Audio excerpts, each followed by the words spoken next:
everyone. Welcome back to another episode of Better Together podcast and hangout session with me, Maggie, Jen, and we are blessed to have Laura back with us today. We're really excited about today's conversation. It is a little bit of a mix of things that are our own story with our wellness journeys. It's going to be a little bit of a teaser for the next challenge that we have that we're brewing up for you all in the With God Wellness platform. And I'm also just talking about a topic that specifically for the women that we really find ourselves supporting through With God Wellness, that would be a topic that would be really supportive for all of you. So we're hoping that sharing that with you all encourages you and just gives you something new to learn and get to know our own stories a little bit more. So like we always like to do in the beginning of our podcast, just want to welcome God into this time and start us off with a little bit of a prayer. So, Laura, would you pray for us as we start our conversation? I would love to. I just thank you again for this community, for space to come together and your presence here as we talk and consider lots of topics and how you work through not just spirit, but also our physical well-being. So thank you. Please bless this time and this conversation. Amen. Amen. Thanks. So we are talking about strength today. So as we start to just kick off that topic, I would love to hear from you guys just about basically like what's your background with strength? Why are you passionate about this topic? And things like that. Okay. So this is Laura, and I was introduced to strength training probably, I don't know, maybe 15 years ago, maybe, and was cardio junkie. I was a runner and just really into cardio, love cardio. And I had a trainer say, you probably should do some lifting too. And then reluctantly went into the weight room and then thought, oh, this is kind of fun. I do like this, and could see just the benefit and results and just enjoyed being there with that group.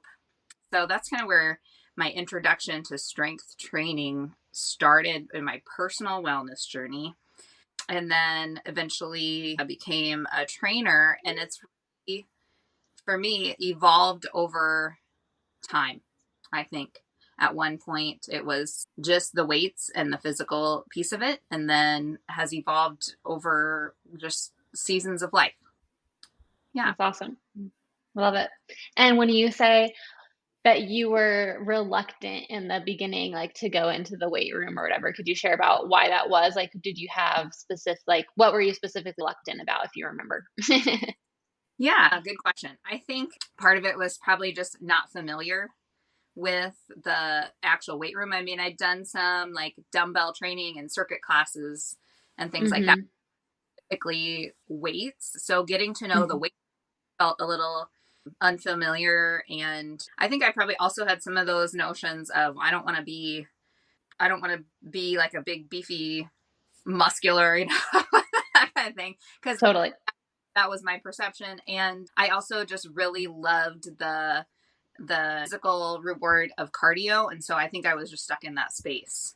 So Yeah, totally. Yeah, that's great. I appreciate you sharing that because I do think that is an extremely common point of view. Specifically, I'm surprised by how many women I talk to that feel afraid of getting bulky if they start a strength training program. And just like like I don't want to necessarily call it a misunderstanding. I mean, I think it is, but I more think it's a lack of education about our own bodies, which is like wild. I think there's so many things like that when it comes to women's health. Like I'm always surprised how little we often understand of our own bodies. And so I know we'll dig into that a little bit more, but I appreciate you sharing that because I think anyone that would see any of the three of us, honestly, would see that, like, even though we all three lift consistently. None of us are like really, really bulky. And so I think it's continuing to share about that experience of why that is and everything. So I'll be excited to dig into that. So it's a little teaser for what's to come, but I appreciate you sharing that. So Yeah. what about you, Jen? I was always an athlete. So I played volleyball since early middle school. And so once I got further into kind of the serious side of volleyball, the coaches started putting us in the weight room, right, to lift. And so it was more of that kind of supporting my sport. And so I didn't really probably internalize what that benefit was at the time. I just went along with what the coaches told us to do, right? And so I played in college, and that was, again, more of a focus as we get into that kind of stage of the game. And then when I got out into the real world, injuries, I think, are really what started sending me in the direction of strength. And I started seeing more PTs and kind of navigating what my body was doing. Yoga came very easy because I am pretty bendy naturally. And what I started noticing is when I went to PTs, we strengthened. I'm like, okay, I'm seeing a trend here. And so then I started getting really curious. And then just my nerdy side, I have a degree in kinesiology. And so, I have this passion and a background in the body. And so what I think really transpired is I started wanting to know more. Why is this the case? Especially like when we have areas of our body are in discomfort, and why are PTs leaning more into strength? And so I ended up getting my 300 hour long ago in biomechanics. And Jules Mitchell, my mentor, my teacher, that was really the crux. Is she was bringing this idea into the yoga world of the connection, the stabilization, the how that affects our tissues, because she really went into her biomechanics with this question: what is stretching? Like, what is stretching, and how does it affect our tissues, and what do we want to do with it? And so anyway, that I think really snowballed into me developing a passion for strength and leaning into it and making sure that it's just a priority in my life. And it makes me feel better. I feel better when I feel strong and I'm doing the things that I think my body needs to feel that stability. Yeah. Yeah, totally. That's great. I think, again, I'm looking forward to digging in a little bit more into that too, because I think that is another question that I hear a lot is just like, how do you find out, what works best for you and what level you should be at? So we will dig into that as well. But let's start from specifically just like zooming out for some of those that might be newer to strength training or are curious about it but reluctant, like you might have been, Laura, and things. And let's just start by talking about what do we mean when we say strength, like what actually is strength, and then what does it look like, and all of that. So let's dig into that.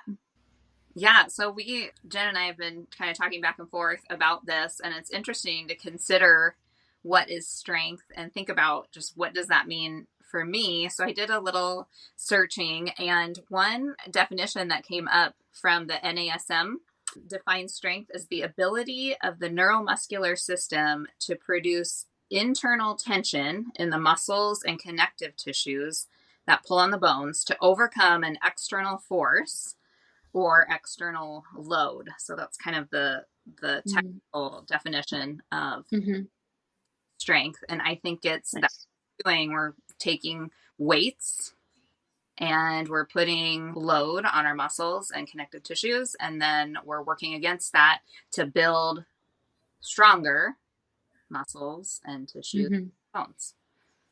Yeah, love it. That's great. That's like a nice, very clean definition. I'm like, oh, I wasn't expecting that clear cut of an answer. I'm like, oh, perfect. But I think that's a good framework to start with, and specifically in the context of of what we're talking about and the benefits we'll get into and all of that. So I think that's good. Jen, did you have anything like that you personally wanted to add of like what that means to you or looks like to you? Or I know No, I think you're my big research friend, so I don't know. That's right. Yeah. The nerdy friend. Yeah, no, I think that's fantastic. That's a great place to start from because I think like Laura said, gosh, so many bunny trails we can take, right? So, what's body weight strengthening versus adding that resistance of a weight, a plate, a bar, something like that. And how do you know? And when do you take that leap? And so I think it's a perfect place to start from. So what would you say it like specifically looks like? Because like, yeah, would you say that it always like if I'm kind of envisioning the difference between, body weight versus external load. So would you say both of those apply? Or yeah, do you want to dig into that a little bit of what does it actually look like in a practical or day-to-day sense? Sure. So I think to me, it depends. It's like with anything we ever talk about. It's like, well, we can't say clear cut for every single person. This is what it is. Things I think body weight is enough load to build strength. And then it might be for somebody who's just beginning, or it might be a specific muscle group you're working on, or it might just be what you have access to. So body weight can be a great way to do that. But I think also, and being open to adding some type of extra is good. Yeah, I absolutely agree. There's this tipping point, right? So you're using body weight and it does offer a really great place to start, especially like Laura was saying, how can I feel confident, efficient, and just kind of supported as I'm learning how to do a squat, how I'm learning to do a push up, all of these things. And so then from there, we add weight, we add variation, we have novelty, right? Because we want to support our body in all of these different ways. Because, like I have said, like so many times, people kind of get sick of me saying it, but hey, life happens in all of the ways. Right. And so we want to support our body in all of these different functional kind of as we live life ways. And that's looking for all of these different kind of possibilities that we have with our bodies and getting strong in all of them. That's good. That's really good. That's a great kind of intro into some of the benefits of doing this type of work, right? Because the idea, it's very similar to where I feel like you see yoga itself going, where you're starting to hear people use more verbiage like, this is functional yoga. And you're like, okay, well, I think it was kind of always functional, but like, yeah, like what do you mean by that? And I think what people are trying to mean is we're going to do movements that will then support you off the mat and in your everyday life. And that's why I feel like it was always functional because like it was already doing that. But I get what you're saying because now modern life looks different. And so you maybe need to change up some of the movements, to be more quote unquote functional in the terms of modern day life. So I think obviously, yes, strength training does that exact same thing as well. And so let's talk about some of the specific, that what's like, why is it important to do this, specifically speaking as a woman? And then what are some of the specific benefits that we could see in our lives and our bodies as women? Yeah, I agree. A quick little personal story as far as like how the movement can translate into your life. I just thought just this came up recently, and I think if you take one of the bar fusion classes, you'll hear me talk about it. So, Yay. laundry room kind of explodes, and I was walking into the laundry room to try to change the wash from washer to dryer and had to take like a weird step over like the piles of clothes, and then I found myself in like this single leg deadlift position or warrior 3 type position. Yep. Oh, and it was translating. I'm like, oh, it's a good thing I do this, for practice, because otherwise this could be really awkward and uncomfortable. So yes, that's good. like that, you just never know where you're going to find yourself physically, Right. right? And when you start to think about that versus just in the class, but when you're out moving your body in your life, you're like, oh, and start making those connections. It's kind of fun to see, Yep. oh, I was doing Yeah. that. I can Yes. tell I'm doing that and it feels good. Yeah, Yep. that's good. I even think about Graham and I, my husband and I, were talking yesterday just about, how we can continue to support people and everything. And we were talking about how basically just like this message that I think people are really starting to like allow to root into their minds finally is kind of like the idea of if you don't make time for your wellness now, you're going to be forced to make time for illness later. And I think it's like the exact same thing with strength training and stuff like that, where it's like if you don't do this work now, like you're going to find yourself injured in some way. It could Yep. literally just be like you stepped off the curb weird and you like rolled your ankle. You know what I mean? And it's like, hey, actually doing like one-legged standing things helps your ankle stability Yeah. and strengthens those muscles, and challenging your balance on a yoga mat will translate into better stability when Yep. you take weird steps and stuff. And so I think it's that exact same idea. So yeah, that's good. What about other like specific benefits that we could see, especially as we're aging? All three of us are different ages and in different stages of life, and hormones are different in certain different stages of life and things. So like, what about that type of stuff as well? Well, I do think it's just a natural thing, right? As we get older, we repair a little slower, we recover a little slower. Our biochemistry changes, and things are produced a little bit slower, and that's just in our natural design. Research does show us that muscle mass decreases about 3 to 8% per decade after 30. And, this is kind of an inevitable kind of natural process of us being humans. But when we can counter that, work against that, that can kind of work against that natural process to some degree, right? So I really do think, and Maggie, exactly like you just said, building muscle, feeling that stability and that strength so that you can live life and move with freedom and feel confident, right? If I stop moving up and down stairs, I'm going to stop being able to move up and down stairs. Yeah. Right. And building muscle is one of the best investments we can do for that longevity. Right. To prevent falls, to feel stable, to feel confident that you can get up and down off the floor, to hang out with your grandkids, whatever it is that you want to do that's important to you. Right. And then you fuel into that with your movement practice.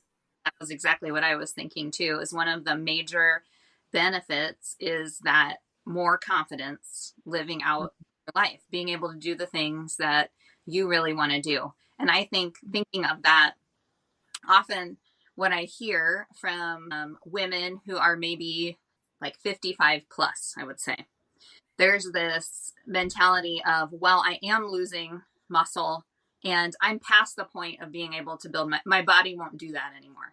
I can't build muscle. And that's just not true.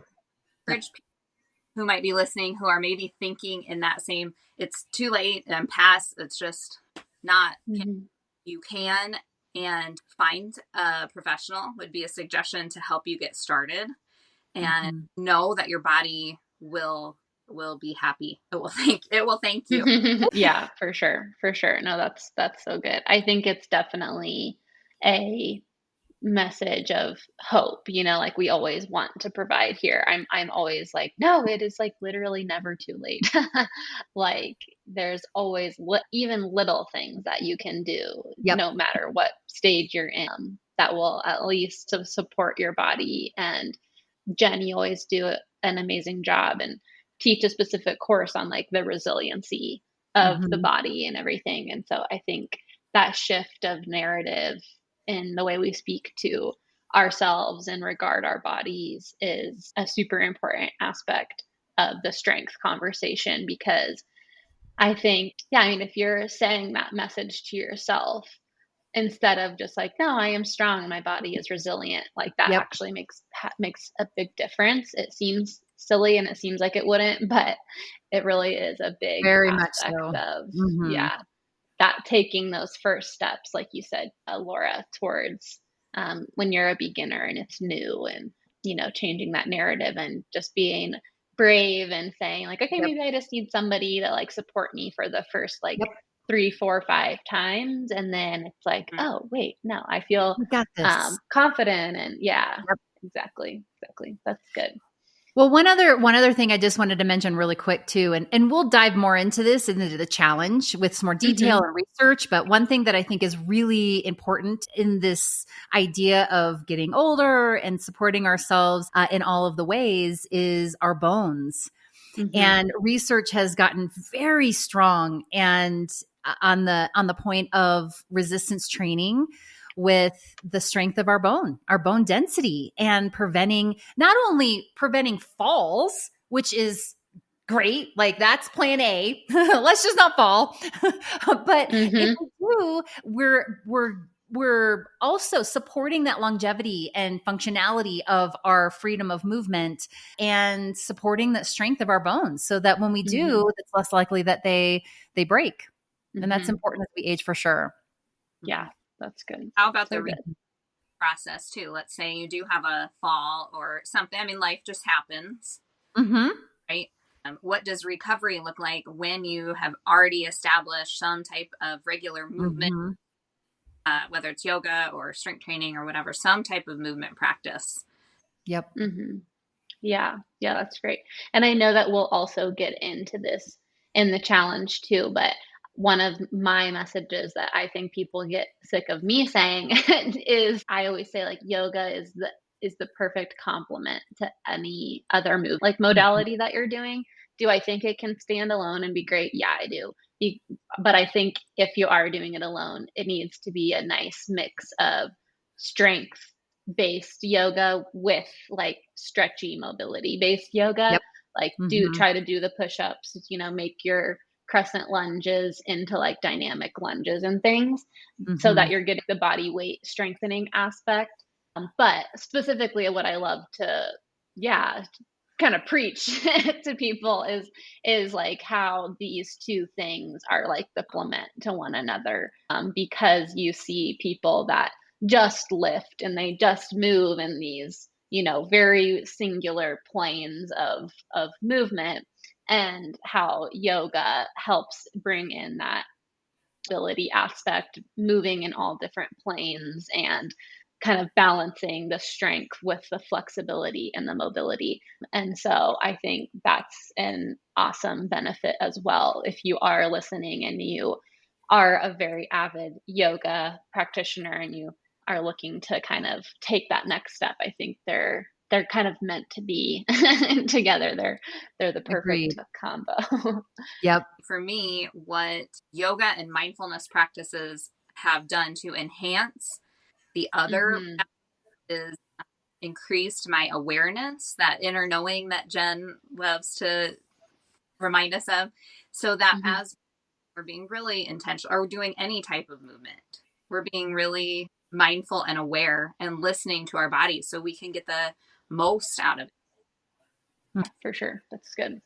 So let's just kind of touch on, how do we build strength, and how much do we like, how do you decide how much you need? Yeah, especially if you're just starting out. Yeah, so I can start with that and see what you guys have to add too, but I think it depends, again, kind of answer on where you're at, and then paying Hmm. attention to your body and maybe having somebody to consult with. But when you're first starting adding weights, very specifically, if you're in a weight training program, and let's say you're doing like 3 sets of 10 to 12, something like that, one gauge with that to know if you're in that sweet spot for building muscular strength is when you get to those last couple reps, you're working your muscles to fatigue. So you get to like 8, 9, 10, or towards the end, and it's hard, but you can do it with integrity. And then you know Mm-hmm. you're in that sweet spot for That's good. that. just in an overall feeling of how much is enough just in your life is how do you feel outside of your program? Do you have energy for life? Are you fueling with the right foods? I mean, can you sleep? Those kinds of things. Love it. Yeah, that's awesome. I think that's perfect. Another way I think of it too is getting to that place where you still can have, and you use the word integrity, Laura, which is one of my favorite words, integrity, but that quality of the movement. And you were talking about mindfulness, right? Being able to mindfully move through that movement with there's this intentionality and awareness of what's working, what's moving, what's happening here, instead of trying to reach a number. And that's where we get kind of, and we've all done it, right? You get into the weight room and kind of move and you're like, oh, okay, I'm going to back off on that next time. Or, went a little far this time. And so you just kind of, you start to build that inner knowing, that inner awareness of what's making you feel confident and strong. And you're getting into that place of quality and mindfulness within that training with weight. So. Yeah, I think that is really great, Jen. I am curious if you guys want to share any specific practical things like, start with like this amount of your body weight and work up to this, and how many times a week would you suggest starting with, and things like that. Oh, well, it depends again. Yeah, totally. Of the day. I think a general guideline that you'll see suggested a lot of places is like 3 times a week. 2 to 3 times a week is kind of if you're just starting from scratch and you're just beginning, you really have to pay attention to that. Like we talked about, like, how do I feel outside of my exercise? Can I still function in life? How sore am I? And you're going to be probably, if you're adding load, I mean, you're going to be a little bit sore, but you shouldn't be so much so that you can't still enjoy all the things that you want to do in life, right? And have energy for work and family and all of those things. So I guess when I first start working with people, if you're doing like a full body strength training workout twice a week, I think that's probably a good place to start and see if you're finding results. And then you can always add more or take away. Time is always a big factor too. So don't think that if you think, oh, I only have let's say I have 1 hour a week or 1 hour that I can see myself doing, and that's once a week, I mean, go for it. So don't let that be kind of a hindrance to doing anything. But I guess that's my initial answer to that. Yeah. I love that. And that was, I think, one of the really motivators for adding bar fusion and strengthening kind of flows and classes with weights onto the platform is because, I think there are some really fun ways and mostly body weight ways that we can start to build strength and feel that capacity grow in us.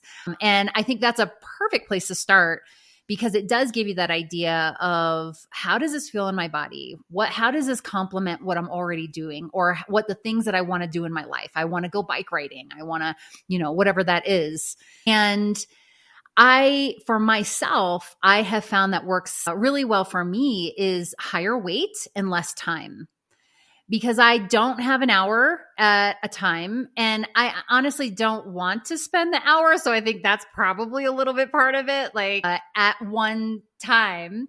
And so I'll do like a 20-minute upper body kind of session.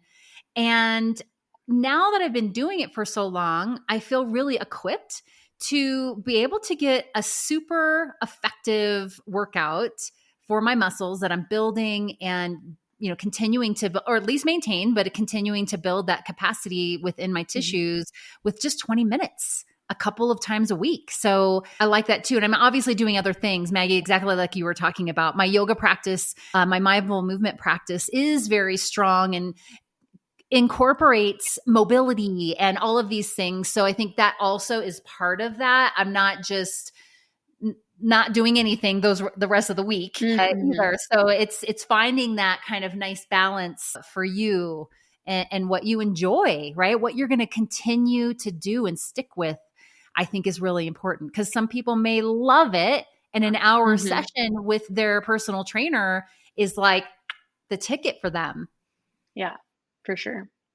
Yeah, I agree. I would say my experience and my personal practice looks very similarly, that I try to do like I like a good 30 to 40 minutes. Specifically, like 30 minutes tends to be my sweet spot, where I feel like I've really still gotten a good workout in, but it doesn't feel like it's taking up this massive chunk of time when I feel like I'm really busy.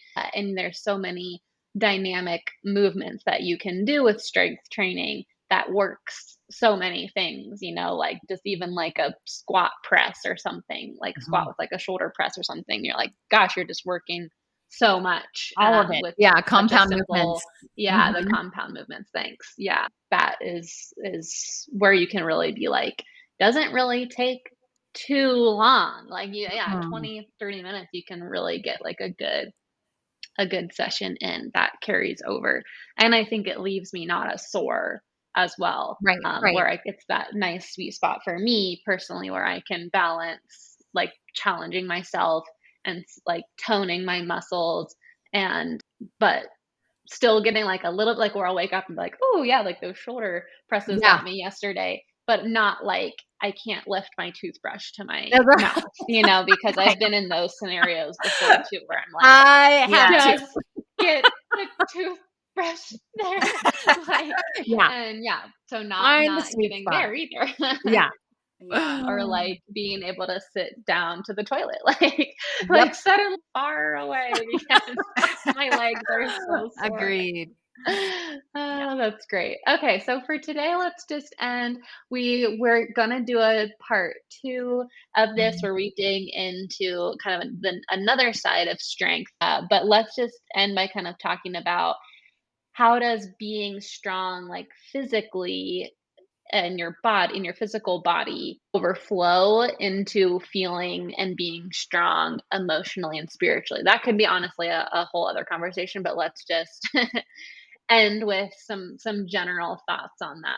Yeah, I love it. Well, I like to kick that kind of topic off with one of my favorite quotes. I read it years and years ago, and it just made such an impression. I think that it describes this concept so well. And it's by a physical therapist, Eric Marina. And he's coming from this perspective of how that strength kind of overflows into our life. So here's the quote: "When I work against load, I don't just become stronger, I feel stronger. As I feel stronger, I perceive the risk of injury to be lower. If my perception of risk is lower, the perceived need for my protective device, which is what we usually experience as pain, is also lower. I am not only becoming physically stronger, I'm becoming psychologically stronger." So I think that's just such a nice entry into this concept. Now, there's research to support this biochemically, serotonin production, lowering of depression, movement in general is medicine for us as humans.